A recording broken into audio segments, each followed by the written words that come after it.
नमस्कार, मैं हूं दिव्या कोचर और आप देख रहे हैं TV9 डिजिटल। रूस और यूक्रेन के बीच चल रही जंग और पड़ोसी देशों पर मंडरा रहा खतरा नेटो के लिए सिरदर्द बना हुआ है। वहीं सुपर पावर बनने की होड़ में और अपने देशों की सेना को मजबूत करने में कोई भी देश पीछे नहीं रहना चाहता। दुनिया भर में एक बार फिर मंदी के बादल छाए हुए हैं और ऐसे में स्पेनिश कैपिटल मैड्रिड में नेटो का 2 दिन का सम्मेलन शुरू हो गया है। यूक्रेन नेटो का सहयोगी देश रहा है, जिसके चलते नेटो के सभी 30 मेंबर देश अपनी एकता और इस मंच के जरिए प्रदर्शन करना चाहेंगे। रूस से बढ़ता खतरा, चीन का ग्लोबल मार्केट पर असर, फिनलैंड और स्वीडन का नेटो में शामिल होना, ये कई अहम सवाल हैं इस सम्मेलन को पिछले कई दशकों में हुए नेटो समिट में सबसे महत्वपूर्ण बनाते हैं। भले ही इसमें 30 मेंबर देश भाग ले रहे हों, लेकिन इस पर दुनिया भर के छोटे से लेकर बड़े-बड़े देशों की भी नजर बनी हुई है। सेक्रेटरी जनरल जेंस स्टोलनबर्ग का कहना है कि उन्हें उम्मीद है कि इस 2 दिनों के सम्मेलन में सभी देशों के नेता अपनी सिक्योरिटी और डिफेंस स्ट्रैटेजी के लिए एक ट्रांसफॉर्मेटिव अप्रोच यानी बदलाव का नजरिया अपनाएंगे। इस तरह की कोशिश कोल्ड वॉर के बाद से नहीं देखी गई थी। नॉर्थ अटलांटिक ट्रीटी ऑर्गेनाइजेशन को कनाडा, यूएस और कुछ पश्चिमी देशों ने मिलकर 1949 में बनाया था। नेटो का मकसद दूसरे विश्व युद्ध के बाद यूरोप में बढ़ रहे सोवियत यूनियन के प्रभाव और उससे जुड़े खतरों को रोकना था। लेकिन इसकी स्थापना 70 साल बाद जब रूस ने यूक्रेन पर हमला किया, तब ऐसा जरूरी हो गया कि इस गठबंधन के बुनियादी मकसद में अब नई पहचान डाली जाए। तो चलिए अब हम आपको बताते हैं कि नेटो समिट 2022 में क्या खास है।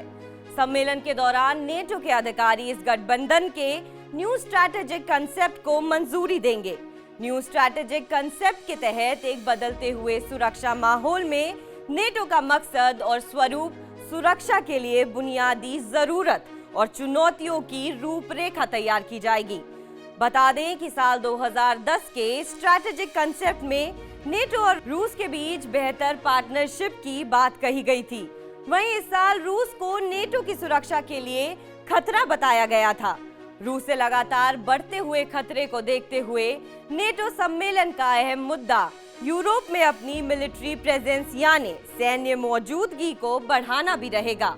रूस यूक्रेन जंग के चलते नेटो ने अपनी हाई रेडीनेस फोर्स यानी अलर्ट रहने वाली सेना की तादाद को बढ़ाकर 3 लाख ट्रूप्स कर दिया है। वहीं यूक्रेन का हाल देखते हुए एस्टोनिया, लत्विया और लिथुआनिया जैसे देशों ने भी मिलिट्री ट्रूप्स बढ़ाने की मांग की थी। सेना की मौजूदगी बढ़ाने के साथ साथ नेटो देशों का उद्देश्य पूर्वी यूरोप में हथियारों को जमा करने का भी रहेगा। नेटो के सामने फिनलैंड और स्वीडन की एंट्री भी एक चुनौती बनी हुई है। इन दोनों ही देशों के जुड़ने से नेटो और रूस का बॉर्डर करीब 1300 किलोमीटर तक बढ़ जाएगा। इन देशों की नेटो में एंट्री के लिए सभी 30 मेंबर देशों का अप्रूवल जरूरी है, मगर ऐसा करना 1952 से नेटो के ही सदस्य टर्की को रास नहीं आ रहा है।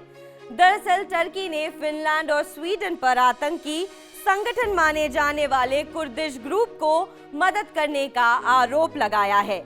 जहां एक तरफ नेटो के लिए रूस खतरे की वजह बना हुआ है, वहीं चीन का दुनिया भर में बढ़ रहा प्रभाव भी चिंता का विषय है। ऐसा पहली बार होगा जब चीन के मुद्दे को नेटो के सम्मेलन में उठाया जाएगा। पहली बार आने वाले देश जैसे जापान, ऑस्ट्रेलिया, साउथ कोरिया और न्यूजीलैंड के सामने इंडो पैसिफिक इलाके में नेटो के बढ़ते प्रभाव और वहीं चीन के बढ़ते कदमों के मुद्दे पर बातचीत हो सकती है। जहां एक तरफ अमेरिका और ब्रिटेन ने न्यू स्ट्रैटेजिक कंसेप्ट में रूस और चीन के गठजोड़ की कड़े शब्दों में निंदा की है, वहीं फ्रांस और जर्मनी ने इस पर नर्म रुख अपनाया है। आपको हमारी खबर कैसी लगी कमेंट सेक्शन पर जरूर बताएं। देश और विदेश की तमाम बड़ी खबरों के लिए आप देखते रहिए TV9 डिजिटल। धन्यवाद।